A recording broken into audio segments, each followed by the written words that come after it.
Untuk korang yang baru kat channel ni, jangan lupa tekan button subscribe, bell notification.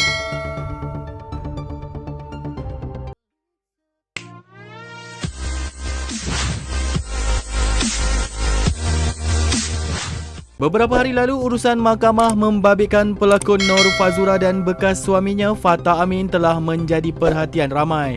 Dalam berita yang beredar, hak aktor berkenaan selaku bapa kandung dipercayai seakan terganggu apabila tidak dapat berjumpa anaknya Nur Fatimah Aisyah 6 tahun sebanyak 6 kali ketika itu. Pihak Fazura mengemukakan alasan sedang berada di London. Di tengah-tengah kemelut tersebut, Fazura sebentar tadi telah meluahkan rasa tekilan setelah menonton keratan video pernikahan Fatah serta Amira Othman yang kembali tular di aplikasi Thread. Fatimah atau nama manjanya Nyama dilihat berada di kerusi seorang diri dengan wajah agak kekok sementara mempelai bergambar dengan tetamu majlis.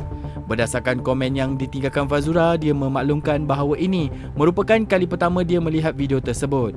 Tindakan pihak berkenaan yang membiarkan Fatimah berada di belakang seolah-olah amat menghiris perasaannya sebagai ibu kandung.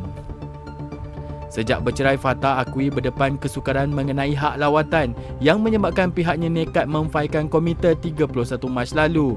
Permohonan itu bagaimanapun telah ditolak oleh mahkamah.